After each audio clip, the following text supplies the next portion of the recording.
Pero lo que no se dice nunca es que más importante que estar pendiente de los lugares comunes del lenguaje, que es el origen de todo, es estar pendiente de los lugares comunes del pensamiento.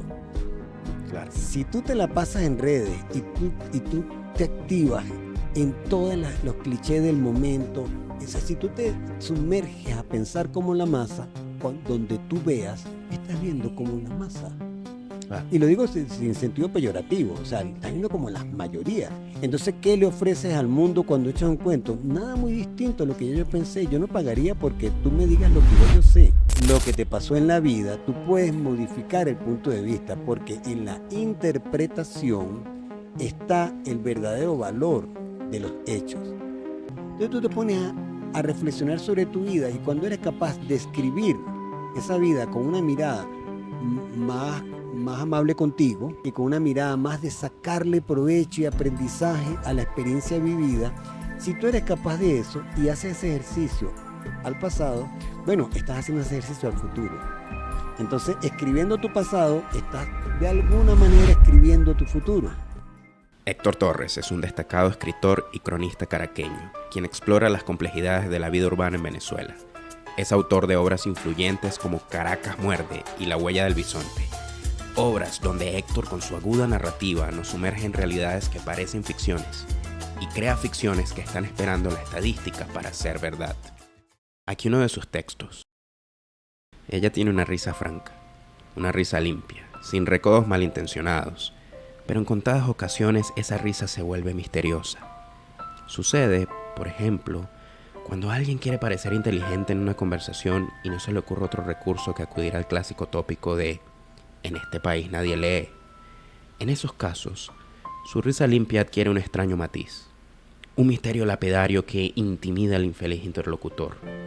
Junto a un ligero vaivén de cabeza de un lado a otro, podría echar alguno de sus cuentos, pero se limita a decir: hay de todo, no te creas. Muchachos, necesito decirles algo rápidamente. Para quienes no me conocen, me llamo Javier Medina y este proyecto se llama Nítido. ¿Qué estoy buscando yo con este proyecto? Estoy buscando cada día tener mayor claridad en mis ideas. Y esta claridad quiero que comience desde la manera como yo entiendo la realidad y percibo el mundo, hasta la forma como expreso mis ideas. Tengo rato grabando episodios de podcast y compartiéndolos allí con ustedes en internet. Básicamente lo que hacen esas conversaciones en mí es darme un nivel nuevo de claridad, una pieza de información que necesitaba para aclarar un poco más mi mente. Y pienso que si me ayudan a mí, tal vez puedan ayudarlos a ustedes también. Así que quería invitarlos a participar un poco más del proyecto. ¿Cómo podemos participar?, se preguntarán ustedes. Bueno, muy fácil. Suscríbanse, denle like, comenten, todas esas cosas que dicen los youtubers que hay que hacer y que están bien, porque quizás tú te suscribas y vas a decir: oye, aparecieron unos episodios que no me interesan en absoluto, Javier. Perfecto. Pero un día va a aparecer uno que vas a decir: este tenía exactamente la frase que necesitaba. Y ese negocio te va a ser completamente gratis, así que me parece un tremendo negocio. Miren, muchachos, suscribiéndose, dándole like, comentando, van a hacer que este canal crezca. Yo no necesito que el canal crezca para seguir haciendo los videos. Los videos van a seguir saliendo, así seamos 20 o 20.000 o 20 millones. Pero lo que sí les garantizo es que si el canal crece, van a salir videos de forma más seguida y con una mejor calidad. Así que sí, de alguna manera, dándole like, suscribiéndote, comentando, pues estás contribuyendo a este canal y siendo parte de este mismo proyecto de claridad comunitaria o de claridad colectiva. Y bueno, muchachos, eso era básicamente lo que les quería decir, así que los dejo allí con el episodio de Héctor Torres, que es un episodio, es una conversación que, mira, escúchenla y después que la escuchen van a decir: yo necesitaba esto y no lo sabía.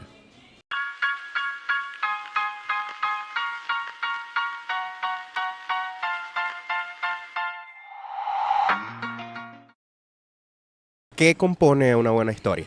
Yo creo que puedo determinar algunas características que debe tener una buena historia. Por ejemplo, hay algo que es que el lenguaje es secuencial. Ese es un gran problema que tenemos. ¿Cómo hacer para que eso que es una operación intelectual se convierta en una operación del espíritu? Okay. Un ejercicio espiritual. Bueno, lo primero que tú tienes que saber es que como es secuencial el lenguaje, tú tienes que hacer todo lo posible porque la persona capte muy pronto las imágenes. Ya, Porque la gente tiene que ver lo que está leyendo. No tiene que leer, tiene que ver lo que está leyendo.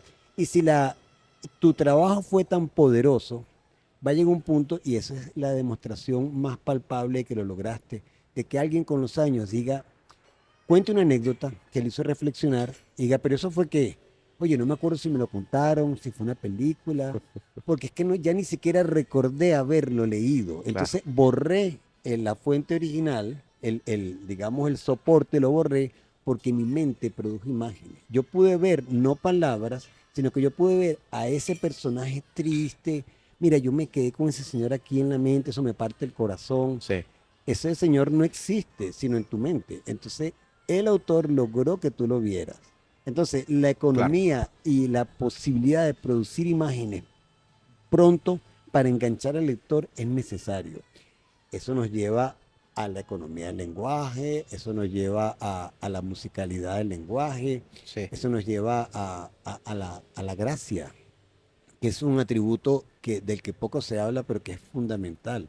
Hay miradas sobre el mundo que tienen una singularidad sin buscarla, sin pedantería, ¿no? Sino que son personas que ven el mundo de una manera muy singular, muy original. Son personas originales. claro. Y eso se traduce en el texto. Entonces tienen una gracia para decir las cosas, una belleza natural, que tú lo estás leyendo, disfrutando. Este señor tiene 2 páginas sin decirme nada concreto, pero qué sabroso, es como escuchar música, ¿no? Sí. Porque hay algo en el lenguaje mismo, en el uso del lenguaje, que te invita a una aventura estética. ¿Y crees que eso sea desarrollado, practicado o que sea algo medio innato?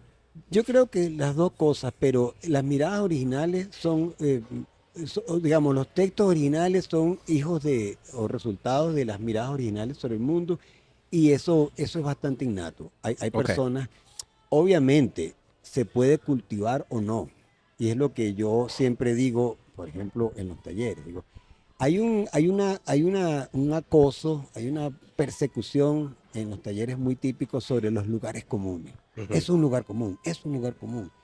Pero lo que no se dice nunca es que más importante que estar pendiente de los lugares comunes del lenguaje, que es el origen de todo, es estar pendiente de los lugares comunes del pensamiento. claro. Si tú te la pasas en redes y tú te activas en todos los clichés del momento, o sea, si tú te sumerges a pensar como la masa, donde tú veas, estás viendo como la masa. Claro. Y lo digo sin sentido peyorativo, o sea, estás viendo como la mayoría. Entonces, ¿qué le ofreces al mundo cuando echas un cuento? Nada muy distinto a lo que yo pensé. Yo no pagaría porque tú me digas lo que ya yo sé. Entonces, alejarse del lugar común supondría, bueno, ser capaz del silencio, Sí, ser capaz de cultivar el ejercicio de pensar por el placer de pensar, de cultivar la belleza. A los que escriben, yo siempre les digo, tienes que escuchar mucha música. La música es capaz de proponerte estados de ánimo solamente con la cadencia, con la melodía. Bueno, tú tienes que hacer eso con tu texto, que es lo que hace la gente que lee poesía. claro, Eso que la poesía se entiende, no se entiende, eso no es la discusión más relevante. claro, Es, ¿logra ponerte en un estado de ánimo o no? claro. Si no lo logra, bueno, ahí hay algo, no lo está logrando. Pero que tú incluso, porque es que el trabajo de entenderlo viene después, eso se va decantando, va cayendo, ¿no? Sí, Te pasa cuando tú ves una buena película pasan cosas, después te tomas un café o una cerveza o algo con alguien que la viste y te quedaste pensando y dices, porque tú viste que es que él no se fue, él hizo que se iba pero no se fue, sí. Y entonces el otro dice, y fíjate cómo él guardaba el café de una manera, entonces tú empiezas a ver que te dieron guiños que se iban a ir bajando claro. del intelecto que lo captó, de la mente que lo captó, iban a ir poco a poco goteando hasta producirte raptos no solo de belleza, sino de sabiduría humana. Y eso es lo que tú haces. O sea, ¿cuál es la función, después de todo, de las historias? recuperar el mito. O sea, vinimos a la Tierra a esto, si haces esto va a pasar esto, si haces esto otro, bueno, es muy probable que no lo logres. Esa sabiduría universal que la Claro. tenemos desde siglos y siglos. Bueno, cuando tú echas el cuento de nuevo, lo que hace es que recuperas el mito y vuelves a contar la razón de la vida. ¿Sabes? Entonces, pero eso no es contado como una instrucción, sino es contado como una historia que te estoy contando, donde allí se desprenden cosas. Entonces, fíjate como una buena historia más bien denota antes que lo que piensa, te lo hace sentir y te hace más partícipe. Tú sientes que eso nació de ti con esa lectura. Sí. Fíjate que incluso con la misma forma como lo estás explicando, por la estructura que utilizas en tus oraciones, hay cosas que se me escapan y no entiendo, sin embargo, igual me llegan. No sé si tiene sentido esto que te estoy diciendo. Sí, sí, sí, te entiendo, te entiendo. Y ese debe ser la función. O sea, el arte en general, si tú dices cuál es la gran definición de arte, bueno, hacer visible lo invisible. Claro. Es una definición muy universal para todas las artes. Si lo aplicas entonces a las artes temporales, es decir, las artes que se mueven en el tiempo, el cine, la música, la literatura, Sí, te das cuenta que allí hay una cadencia de cosas que tiene que en principio ser bella. No claro. bella de la belleza cuchi, no. Bella de capacidad de expresar estéticamente. Porque si algo tiene que producir horror, tiene que producir un horror, pero de una manera bella, Claro. potente, eh, es producida. Entonces, Sí, como es tipo Guernica. eso, eso, es ¿Sabes? Que una me produce interpretación.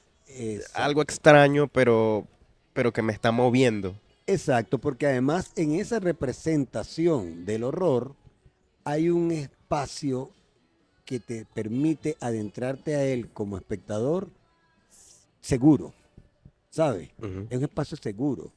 Tú puedes leer un libro, ver una película, ver una obra, ver una pintura, una fotografía y te sumerges en una reflexión sobre el horror, sobre el miedo, sobre la soledad, pero en un espacio seguro. Lo estás viviendo y no lo estás viviendo a la vez. Sí, Entonces, un poco la función del arte, de la historia, es que tú vivas cosas que no has vivido para que aumente tu caudal de experiencia humana. claro. Por eso es que la gente, cuando está conversando, una amiga le está contando a otra su problema y ella puede acudir, no a su experiencia, porque quizás no la tiene, pero mira, como dice tal canción o Claro. como en tal película. ¿Por qué? Porque esa experiencia fue también asimilada como propia, pero de una manera segura.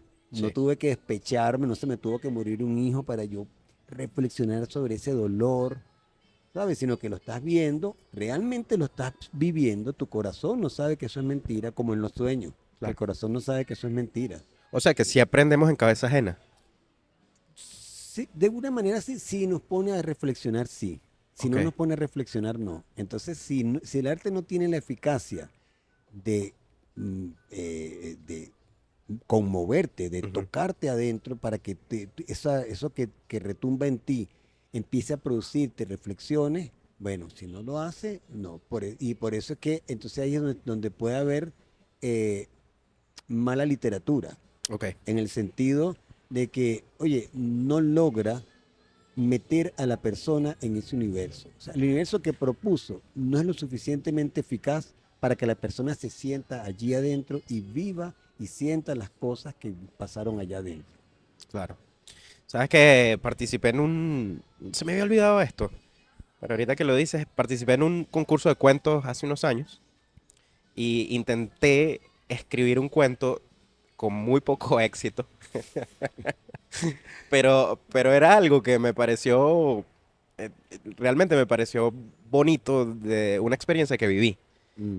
Que me senté en una plaza y se me acercó un señor y este señor me dice, he decidido suicidarme. Y yo, "Ver, ¿qué pasó?"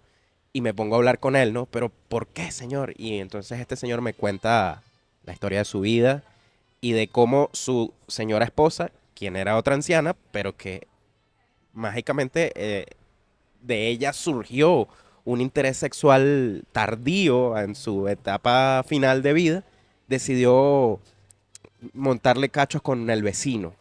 Y, y él decidió que esta era la señal para que él acabara con su vida. Él Ujú. me cuenta esa historia. Y entonces yo me quedo ahí escuchándolo y le doy luego un montón de razones por las cuales no debía no debía suicidarse, ¿no? Ujú. Este, y al final concluye él que tengo razón y que es verdad y que va a mantener su vida, ¿no? Entonces yo me voy feliz, pensando que había ayudado a una persona, pero cuando llego a la casa me doy cuenta, no, fui timado. O sea, este señor lo que quería era conversar. Este señor no quería suicidarse nada. Es mentira. Esto, o sea, este señor me sacó hora y media del tiempo para que yo hablara con él y a mí se me ocurrió que este era un personaje que hacía eso con la gente siempre. O sea, como que yo Pero dije, este maravilloso, tipo está haciendo eso siempre en la plaza. maravilloso. Pero no fui capaz, o sea, siento que no. Ajá, te voy a decir qué fue lo que me pasó. Que después yo releí mi texto y me puse moraleja. Como que quise lanzar una moraleja y una enseñanza de vida. Y cuando lo escribí, pues me sentí bien haciéndolo, pero cuando lo leí años después dije, pero este tipo que escribió esto, ¿qué se cree de que me está, sabes, como Ujú, diciendo qué tengo que hacer yo y cómo ujú. tengo que ver la vida y cómo se supone que funciona el mundo? Porque hasta casi que lo puse predicadoramente.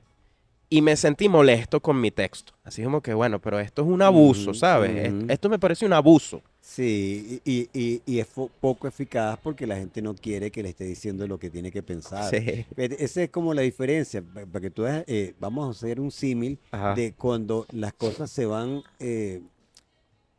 madurando en el tiempo, ¿no? Que van adquiriendo una organicidad poderosa. Eso que tú me dices es como el símil entre la mamá o el papá que te dicen lo que tienes y lo que no tienes que hacer, Sí. y el abuelo que te escucha, te ve que estás en algo y te echa un cuento. Acá, yo te echo un cuento. Te echa un Claro. cuento de su vida y tú dices, te quedas pensando. Él no te dice lo que no tienes que hacer, él te dice lo que él no hizo bien. Claro.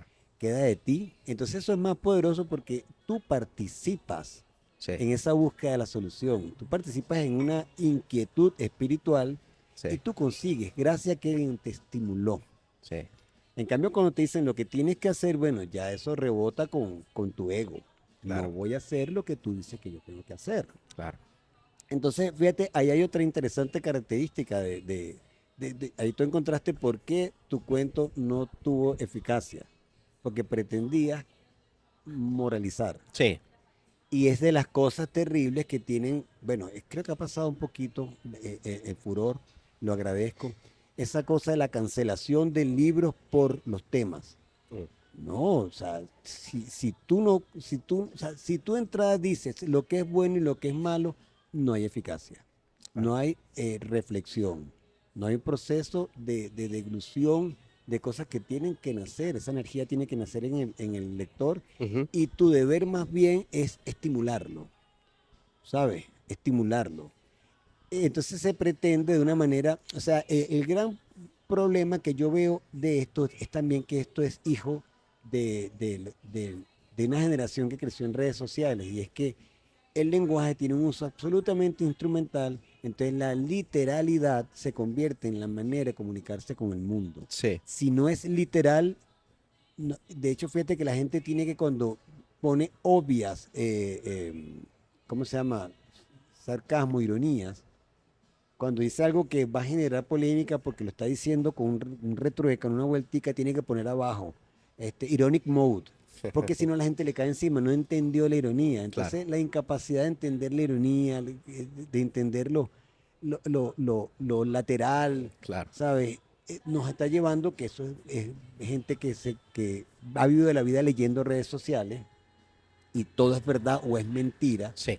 ¿sabes? Entonces, bueno, eso hace que la gente sea incapaz de entender eso que tiene que tener el arte, que es esa sutileza de sugerir en Claro. ti algo. Sí, Entonces, bueno, empieza allí el gran reto de los jóvenes creadores tiene una tentación poderosísima de que botes la vida viendo una pantalla.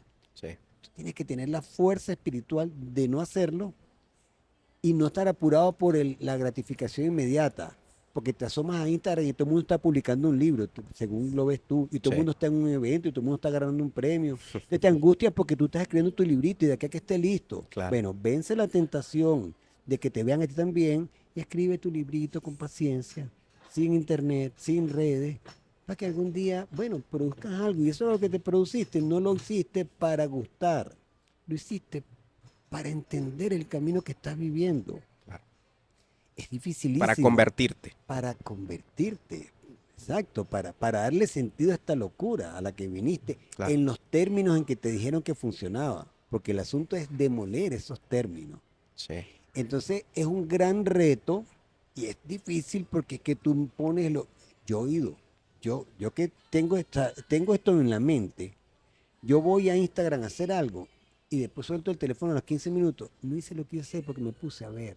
claro. Dios mío, esto es un veneno. O sea, Mira, estudios psicológicos dicen que en unos años vamos a ver redes sociales como veíamos el cigarrillo hace Ojalá. 50, yo lo creo. que van a decir, pero ustedes le daban cigarrillos a los niños. Y van a decir, y ustedes le daban esa pantalla al bebé. Sí, señor. Ustedes estaban locos. La gente Sí, por allá del señor. 2040, ustedes eran unos enfermos, una sociedad enferma. Así Yo nos lo vamos a creo. ver. Yo lo creo. Yo estoy convencido de eso. Exacto. Bueno, de hecho, hay un documental que a mí me pareció muy interesante que es de Social Dilemma. Social Dilemma, claro. Los tipos, todos los tipos que estuvieron en las entrañas del monstruo, le dicen, mi hijo no tiene celular, por algo será. Claro. No, yo sé lo que eso hace. En mi casa está prohibido que hasta los tal edad no van a tener teléfono. Claro. Entonces tú dices, bueno, estos tipos saben lo que están diciendo. Entonces la gente, pero también, ¿qué es esto? Esta es la sociedad de tenlos distraídos. Claro. También es que hay un tema allí, Héctor, de el esfuerzo, el tiempo y los recursos. Ujú. Yo voy caminando por la calle. Aquí en Caracas hay muchos perros calientes. Y veo mucha gente comiéndose un perro. ¿Por qué? Porque un perro vale $1. Ujú. Fácil, rápido, sabroso. Sí, ¿Es la mejor comida? No. Seguro no. claro. Nutricionalmente hablando. Sí, ¿Sí? sí. A, Pero, a ese costo, la salchicha no es tan salchicha, la salsa no es tan claro, salsa. pero resuelve. Pero Y no solamente llena. resuelve. Porque si tú dijeras, no, es que resuelve y, ¿sabes? Y llena y ya, pero no, es que a la gente le gusta. Sí, O sea, existe sí. porque a la gente le gusta. Claro. Hay demasiados perros calientes en la vida de nuestra vida moderna. O Ujú. sea, y leyendo en redes sociales, en todos lados, hay cosas que son económicas. Ujú. Y claro, pero entonces tú, si tú sabes o tienes nociones de nutrición, tú dirías, oye, pero hay mejores cosas que puedes comerte. Ujú. ¿Por, eh, ¿por qué eliges esa? Bueno, porque es rápido, porque es Es fácil barato. y es barato y es Ujú. accesible. Ujú. Igual, Ujú. estos videos, esta Así forma es. de contenido es rápida, fácil, accesible. Tienes tanta facilidad para distraerte barato Claro. que prefieres cada vez que sientes el aguijoncito de la inconformidad con tu vida, Sí, distraerla en vez de atenderla. claro. ¿Sabes? Porque, bueno, porque si yo me pongo a pensar en la crianza, en las cosas que producimos de padres a hijos, que podríamos sanar, Claro. bueno, eso da trabajo y eso es incómodo ¿Y y es cómo se rompe el doloroso. ciclo? ¿Quién lo rompe? ¿Cómo? ¿O es algo que pasa espontáneamente? Bueno, yo creo que de hecho está pasando. En un porcentaje de la población todavía muy pequeño para que se pueda hablar, pero yo creo que esos porcentajes son siempre avanzadas. Ok, Avanzadas de personas que empiezan a ver, porque fíjate, tú acabas de decir algo muy importante. Dentro de 20 años, 30 años nos verán como perfecto. Hay gente, y eso viene en toda sociedad, hay gente, y eso entre otras cosas, es una de las funciones de los artistas, Mm, que es capaz de mirar adelantado a su época. ok, O sea, mi época tiene unas convenciones, unos modos de claro, pensar que se volvieron automáticos. La gente cree que piensa y lo sí, que hace es que repite el modelo de su época. sí. Pero hay gente que es capaz de ir más allá y aunque incomode, y aunque sea rara, y aunque este tipo sea loco, lo que está haciendo es que fue capaz de ver antes. Sí. Schopenhauer dice, o decía, eh, inteligente es la persona que le acierta al blanco, pero brillante es la persona que le da un blanco que nadie está viendo. Maravilloso, exactamente. Y esa es un poco la función. Por eso es cuando yo veo a jóvenes creadores tan plegados a su época, yo, coño, pero es que esa no es tu función. O sea, Claro. tú no, o sea, esto no es para que tú seas famoso y estés montado en la cosa. Es todo lo contrario, es para que tú seas capaz de cuestionar esto con una mirada tuya. Y si algo tienes que proteger tú, es tu punto de vista. Algo Sí, que tienes que proteger tú es tu capacidad de mirar por fuera del, de lo que se ha dado como la verdad colectiva. claro. Porque ahí es donde eres capaz de ver más allá a lo que no ha llegado.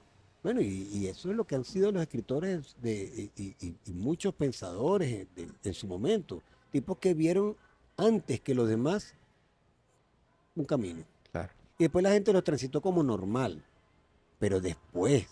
Entonces, esa pequeña avanzada de personas que empiezan a decir, no, no, espérate, no podemos estarnos el día en el teléfono, ¿sabes? Y empiezan a cuestionárselo y hay un resurgir bueno, lo hablábamos temprano cuando llegamos, pero hay un resurgir de entender que sí tú puedes necesitar ayuda de una terapia Claro. porque trajiste traumas que tú no los ves, porque como, como las cosas poderosas de la vida pasaron sin filtro. Mm, Así como el buen arte pasa sin filtro, bueno, los traumas de la infancia pasan sin filtro en cosas inocentes. ¿Sabes? Entonces tú actúas como adulto atrapado en algo que viene de atrás. Bueno, llegó la hora de trabajarlo. Porque lo que pasa es que no lo estás trabajando porque te resulta incómodo, entonces agarras el teléfono. claro. Y es tan terrible que o sea, uno tiene que luchar contra la propensión a, si no estás haciendo nada, agarra el teléfono. No, abúrrete. Sí. En el aburrimiento va a pasar algo importante, ¿sabes? Digamos que estás vaciando el buffer. Tú te pones a ver, pasas por los feeds de todos tus contactos Instagram. Estás llenando tu cabeza de imágenes que no las necesitas. Mm, Entonces no tienes espacio. Cuando necesitas pensar, es como que tú vas a buscar este aparato en una caja llena de cosas. Si la caja está llena de demasiadas cosas para llegar a esto, bueno, tienes que sacar peroles que no has votado por desidia, mm, ¿sabes? Entonces, para llegar a ideas, tú tienes que lidiar con miles de imágenes que te metiste voluntariamente en la cabeza que no necesitabas. Entonces, te complicas la posibilidad de pensar. claro. Pero si al contrario, bueno, tú te permites aburrirte. ¿Dónde comienza el proceso creativo, Héctor? Te dije esta pequeña anécdota mía Ujú. de Sí. esta experiencia en un parque. Y me fue fácil, fácil, a pesar de que no quedó tan chévere, escribir esa historia, pero fue porque algo que me pasó. Ujú, Pero luego no he agarrado, como dice Lynch, el pescado. O sea, ujú, de una historia. No ujú, lo he agarrado. ujú. Porque no sé dónde comienza la historia, no sé dónde están. No sé si es una mentalidad de salir a observar historias o dónde comienza el proceso, o en la hoja vacía, o en una idea. ¿Dónde comienza al menos tu proceso? Bueno, hay dos cosas que me parecen importantes ante esto que me pregunta. Lo primero, sí, yo creo que educar la mirada es valioso, Ok. porque uno está acostumbrado a ver y dar por descontado. ¿Ok? Ajá. Tú ves tres señores que barren parados en una esquina, tú dices, están tres señores que barren descansando. Sí, No, ahí hay tres personas que, si te pones a pensar, llegan a su casa sí, y salieron de su casa sin ese uniforme. sí. Tres personas se perdían entre la gente. ¿Cómo son sus vidas? Ya no ves tres señores, o sea, ya no ves el rol, Mm, el estereotipo, sino que empiezas a ver a la vida allí. ¿Cómo será la vida de este señor? Igual, todo. Tú ves tres policías hablando y riendo entre ellos, como tres oficinistas que vienen saliendo del trabajo. Tú dices, tú ves tres policías. No, pero ahí hay tres personas. Sin ese uniforme son tres personas, claro. ¿no? Entonces, digamos que la capacidad de no dar por descontado todo, eso que tienen los niños, que todo les parece asombroso. Los Sí. niños, tú vas con un niñito apurado y el papi ya va, se para, cuando tú vienes a ver, es que está viendo una hormiguita en un charco. Mm. Pero mi amor, vamos, que estoy apurado. Pero él está viendo algo maravilloso. Él está viendo como que un oasis que por fin llegaron unos ¿sabes? Unos tipos que venían en una expedición y encontraron agua finalmente. Él es capaz de imaginar eso. Claro, ¿Por qué? Porque no lo da todo por descontado. claro. Entonces hay una mirada inocente que se puede recuperar. O sea, Sí, se sí, puede sí. recuperar en esencia la mirada como para encontrar detalles, ¿sabes? Y eso es lo que hace, tú descubres que una personalidad creativa porque hace comentarios que la mayoría de la gente no vio. Claro. Entonces se han dado cuenta que tal cosa y la gente dice, no, oye, ¿verdad? A ver, porque esta persona está buscando en los rincones y le saltan cosas que no están en el guión general Claro. que todo el mundo tiene ya puesto. Ahí hay algo. Y Ujú. lo otro es la capacidad de hacer asociaciones de ideas interesantes porque eres capaz de ver lo que está detrás de los hechos inmediatos, ¿no? Ok. Por ejemplo, y yo tengo amigos que tienen una capacidad increíble de hacer eso. O sea, él de cualquier película de DC te echa un comentario. Bueno, eso es como cuando Superman tal cosa. Entonces te quedas así. Claro, no ves. Entonces no es la escena, es el símbolo que está detrás. Sí. Entonces la capacidad de ver el símbolo que está detrás de lo que está a la vista, o sea, de ver lo que no está visible, y ser capaz de asociarla es una maravilla, porque te echan un cuento. Y ese cuento que te echan, tú empiezas a asociar ideas y te das cuenta que es más grande que la propia anécdota. Pero tú me dices eso, entonces me empiezas a contar que el Señor, eso era un timo. Bueno, sí, es un tipo que está, es una mirada. La otra mirada es que es mágico un tipo que va por la vida propiciando en la gente. Ese es un escritor, persona a persona. Claro. Tú te creíste una realidad que no sabes si es verdad y quizás ni siquiera es relevante. No es relevante. Generalmente, como la Generalmente mayoría de las verdades, no es no es relevante, relevante si es es lo verdad o que no. te Claro. propició. Sí, sí, sí, sí. Entonces, y te movió a ser altruista, no sé, señor, deme su teléfono, porque yo lo llamé dentro de un mes, usted no se va a Claro, suicidar, el tipo está disfrutando de lo claro. que logra en la gente, ¿no? Sí, Eso es sí. como escribir cartas yo tengo una novela que tengo inédita, un personaje escribe cartas falsas, o sea, cartas que no existen, y las dejan botadas para que la gente lea, porque a la gente le gusta el chisme. Claro, Este tipo va a dejar o la mujer va a dejar al hombre, o este tipo se va a suicidar porque la mujer lo dejó. claro. Bueno, le estoy proporcionando algo para que agite su imaginación. Eso es como, y me pasa mucho, yo voy por la calle, a mí me encantan las calles de Chacao, por ejemplo, que son de edificios pequeños y muy cerca de la acera. Tú alzas la vista y puedes ver la vida dentro de esa casa. Sí. O sea, todo lo que te estimula, quién vivirá, cómo vivirá, cómo ejercen la vida. Claro. Entonces, ahí está la vida. Creo que lo importante de todo esto es ser capaz de ver la vida latiendo en cada rincón. Porque eso te va a estimular no a que sepas que es el problema de las redes, que quieres tener la certeza. No. Y que alguien te corrija. No, eso no es así. Ah, ok, ya supe. Porque eso es para informarse. No. Ver la vida para que te sugiera, no para que tengas certeza. Tú ves una ventana y te haces una película de lo que pasa en esa casa. No tiene que ser verdad. Te sugirió Sí. algo. Esa señora vive sola. Los hijos estarán aquí. Y te pone a pensar en términos de la vida, Mm.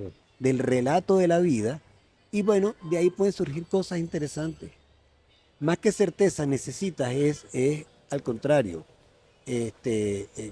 creer en las posibilidades. ¿Sabes? Esa teoría cuántica de que todas las posibilidades están abiertas y cuando tú concretas una, el término es la colapsas. Sí. La colapsa, entonces ya eso se anquilosó y las demás desaparecen.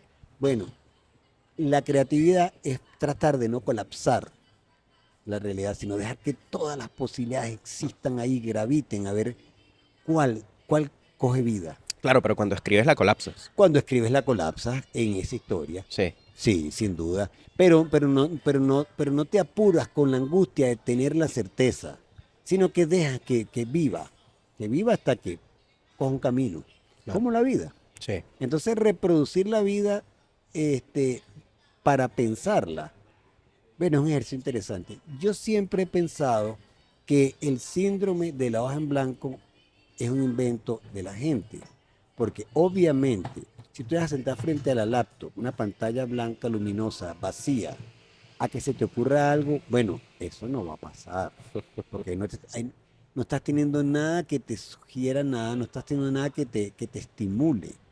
Ahora, si tú una idea la agarraste por ahí y bueno, no te apuraste ni siquiera en escribirla, sino que anotaste frases y cada tanto abres ese archivo y le agregas cosas, te relees, ¿quién dijo algo con esto?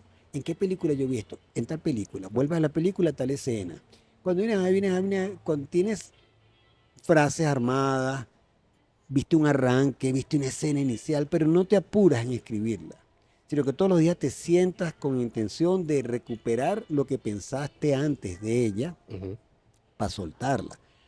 Cuando vienes a ver, estás corrigiendo una primera versión del cuento sin darte cuenta, porque no nació de la nada, Claro. nace de ir detrás de pistas, de alar hilitos.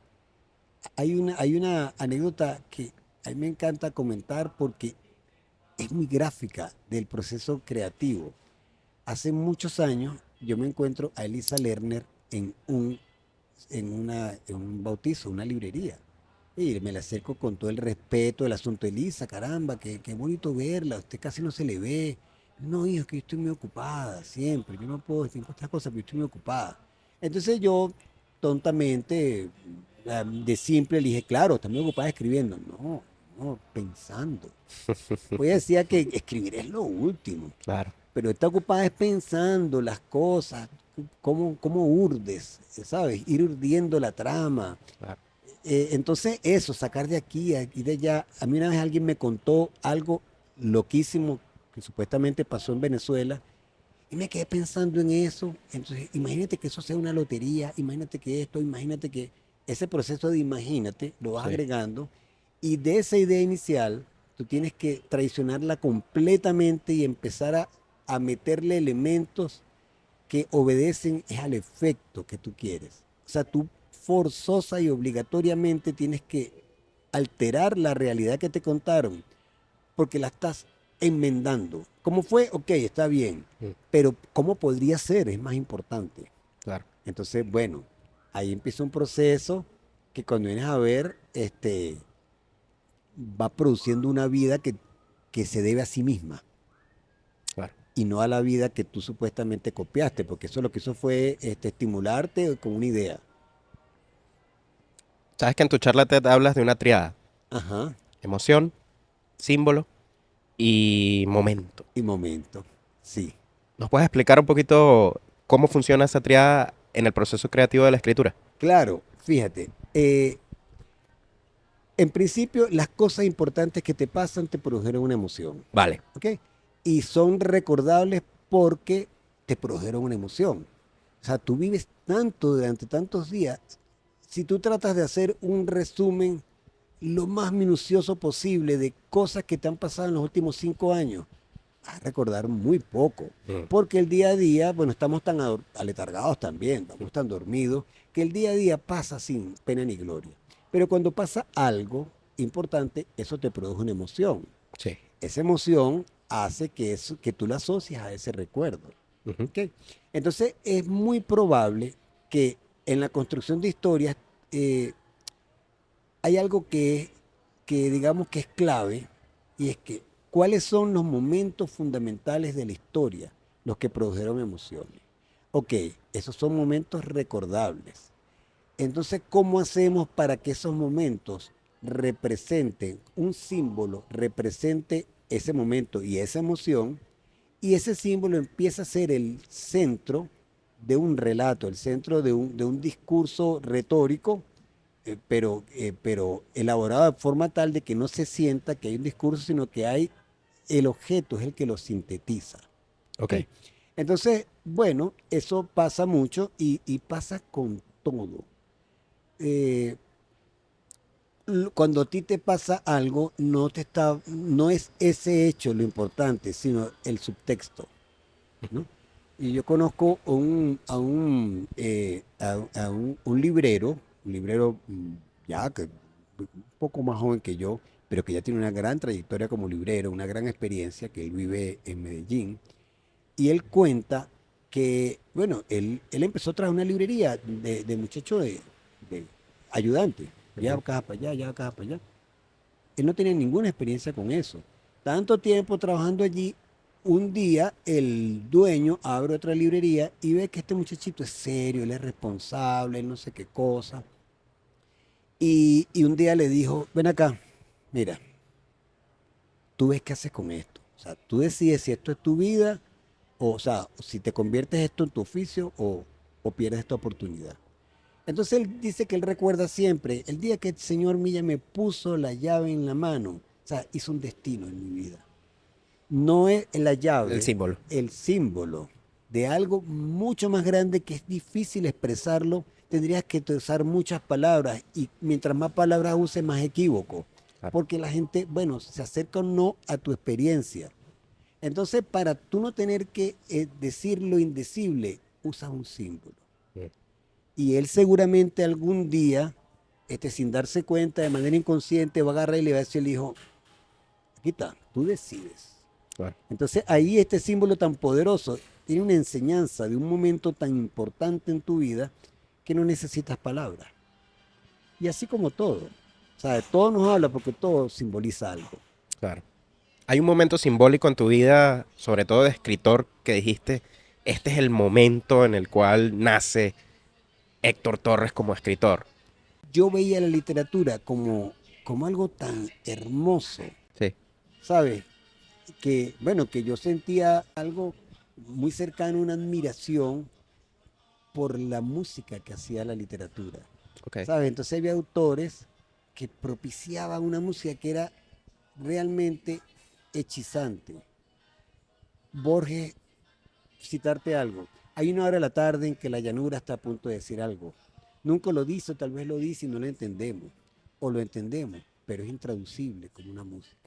O sea, yo leía eso así como mareado, así, pero qué bello, qué manera tan bella de enfrentarte al misterio, Mm. ¿no? Entonces, claro, cuando yo empecé a escribir, hacía pésimas copias de Borges, porque estaba tan atrapado por el universo borgiano que yo pensaba que la única manera de escribir era esa. Lo otro no Claro, tenía sentido. Lo otro era, bueno, gente que rellena hojas, pero esto es literatura. claro. Algún día descubres que, bueno, que hay otros que merecen esa misma admiración y algún día más ya descubres que o abandonas eso y empiezas a hablar desde tu corazón. Claro. Por ahí Bueno, leí un texto sobre Borges, yo que soy muy fanático, que sin duda mi autor favorito, sin duda. ok. Y alguien reflexionando sobre Borges decía, mira, no intenten copiarlo, porque esos hombres como él y otra gente que hacen universos de este calibre, Ujú. eran Claro, eran así de fascinantes en su vida. Y no hay manera de que tú emules eso. son el resultado de su vida. Exacto. Para tú ser Borges, tienes que haber sido un muchacho timidísimo, hijo de Claro. una madre muy sobreprotectora, Sí, que quedó ciego muy pronto y que solo sentía fervor por el conocimiento. sí, Entonces, con esas características, cuando tú escribes, no puedes sino escribir eso, claro. ¿no? Entonces, si tú estás en tu casa, si a ti te gustan los panas y te gusta rumbear, tú vas a escribir como Borges. Escribiendo como Borges, ¿sabes? Pero Por ni supuesto que no. manera. Claro, Y pasa con los Bukowski que viven en su casa y que no beben. O sea, claro, no hay manera que tú escribas como Bukowski porque tú no tienes esa vida. claro, Entonces, tú solo puedes escribir como tú. claro. ¿Que te parece que tu vida es simple? Bueno, ahí está el trabajo. El trabajo es encontrar dónde está lo maravilloso, lo raro, lo singular en tu mirada sobre el mundo para partir de ahí, porque nadie es tan simple. Lo que pasa es que la gente se contrasta con monstruos, ¿no? Mm, Y no saben que esos monstruos también son un proceso de hechura. Si tú te aferras a una visión del mundo y vas detrás de eso, llega un momento en que toda esa suma de cosas que tú eres, todos tus traumas, todos tus miedos, todas las cosas a las que le temes en la vida, tus expectativas, tus fobias, todo eso se va a sentir en el texto. Con paciencia tú vas elaborando una voz mm, y llega un momento en que esa voz le habla a otros que sienten esa misma soledad, que sienten esos mismos miedos, que sienten esas mismas expectativas frustradas.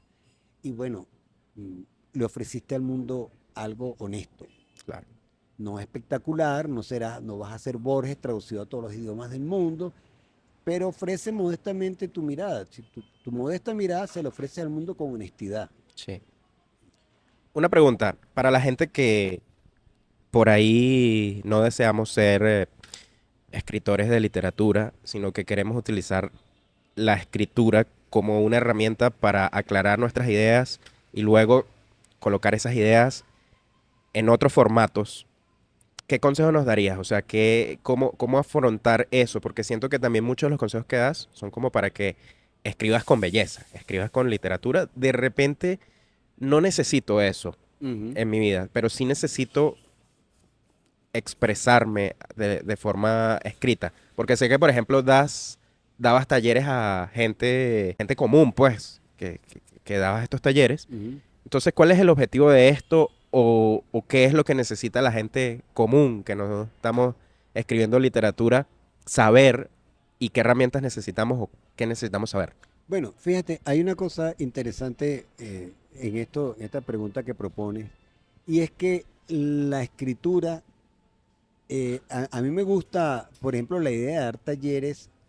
Por ejemplo, yo quería, lo que pasa es que no se dio nunca el proyecto, yo quería que dictáramos un taller de autoescritura, de Mm, escritura de tu propia vida, a madres adolescentes, ¿no? vaya, ok. Entonces tú dices, pero ¿por qué precisamente a ellas? Dice, bueno, porque ellas, el mundo ya las condenó. Usted mamá, usted sea tontería, ahora te olvida ese defecto, es esto, ¿no? Sí, O sea, te limita el mundo a tus posibilidades porque ahora tienes que ser responsable y bla, bla, bla. Entonces las aplastan a las pobrecitas, no tienes derecho a más nada porque ahora es el castigo, ¿no? ujú, Entonces si tú les dices, cuando yo te doy herramientas para que tú pienses tu vida con miras a escribirla es un ejercicio interesante porque tú puedes modificar el punto de vista de donde tú cuentas lo que te pasó. De que te pasó no digo el embarazo, digo todo. todo. Lo que te pasó en la vida, tú puedes modificar el punto de vista porque en la interpretación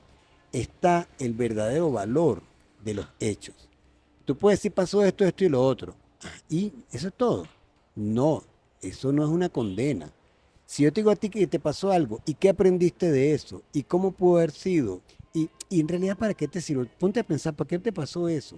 Entonces tú te pones a reflexionar sobre tu vida y cuando eres capaz de escribir esa vida con una mirada más amable contigo, más amorosa hacia ti, que tienes ese derecho, y con una mirada más de sacarle provecho y aprendizaje a la experiencia vivida, si tú eres capaz de eso y haces ese ejercicio al pasado, bueno, estás haciendo ese ejercicio al futuro. Entonces, escribiendo tu pasado, estás de alguna manera escribiendo tu futuro. Y entonces creo que eso aplicaba para ese taller que quería dictar, pero aplica para todo el mundo. Claro. O sea, escribir para ti, pero para hacerte preguntas. ¿Para qué me pasó lo que me pasó? Pudo haber sido distinto, realmente lo creo. Y si hubiera sido distinto, ¿qué hubiera ganado y qué hubiera perdido de todo esto? Después de todo es un ejercicio reflexivo. Sí, Entonces, cuando tú escribes tu propia vida, bueno, eres capaz de ofrecerte un punto de vista y lo que es lo más importante, una interpretación tuya, amable, que te salve, que te ofrezca redención. Bueno, eso sirve para organizar tu vida, para ordenar tu sí, visión de ti mismo, ¿no? Entonces, escribir siquiera para eso ya es una buena razón. claro. Y ahí el ejercicio básicamente es permitirte tener a la mano algo para escribir, siempre. O sea, porque, y tú lo sabes, que de allí parte incluso, anota los sueños. ¿Por qué Jung ponía a la gente a anotar los sueños? Porque detrás de esas cosas aparentemente locas que estaba pasando allí, lo que hay es símbolos que están expresando otra cosa. Y cuando tú las verbalizas, te das cuenta que el sueño te habló en lenguaje simbólico, Claro. en metáfora. Entonces yo estaba hasta el cuello, estabas hasta el cuello, no estabas en la playa, estabas hasta el cuello. Sí, Eso fue lo que te dijo el sueño.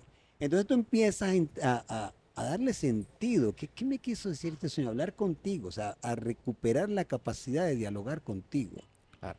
Y bueno, yo creo que sin intenciones, lo que pasa es que lo artístico va a venir solo, porque en la medida que tú, así no se lo muestra a nadie, en la medida que tú busques más precisión y vuelves a reescribir y relees y no corriges, esto más bien es esto, y esto más bien se expresaría con esta imagen. Cuando una vez estás haciendo literatura, que no se lo vas a mostrar a nadie, pero en la búsqueda de la reflexión y la corrección permanente, la reescritura y la conversación contigo que te está produciendo, bueno, tú estás haciendo lo que hacen los escritores que van a ser leídos. Buscar la eficacia del lenguaje, buscar la precisión de lo que quieren reflexionar y bueno, y en el fondo agitar la emoción. Y agitar la emoción es buscar la belleza. Me encanta. Yo creo que con eso estamos. Buenísimo. Para Héctor, fue una No, tremenda no, disfruté conversación, mucho. te lo agradezco mucho. Sé que la voy a disfrutar aún más editándola, Qué bueno. porque a veces cuando edito, digo, eso no lo capté mientras me lo decía. O sea, es verdad. cuando reescucho Cuan- que digo, bueno, esta idea es incluso más poderosa. Como cuando releemos. O como Lo importante no es leer, es releer. es releer. Y pasa con el cine. Lo importante Sí. no es ver películas, sino volver a ellas cada tanto, porque cada vez te dicen algo nuevo. Es así. Buenísimo. Bueno, volvamos a escuchar las historias que Escuchemos. realmente nos resuenan y empecemos también a escribir nuestras propias historias Así y la es. historia colectiva que querramos escribir también como país. Del individuo hacia afuera. Sí. El trabajo es de adentro hacia afuera. Sí, Es es correcto. así. Gracias, Buenísimo, Héctor. Javier.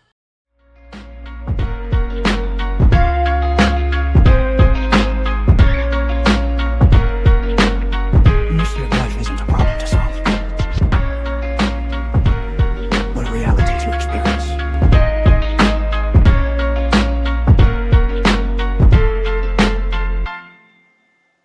La tarea del arte es esa, es transformar, digamos, lo que nos ocurre continuamente, transformar todo eso en símbolos, transformarlo en música, transformarlo en algo que puede perdurar en la memoria de los hombres. Es nuestro deber ese, tenemos que cumplir con él, si no nos sentimos muy desdichados.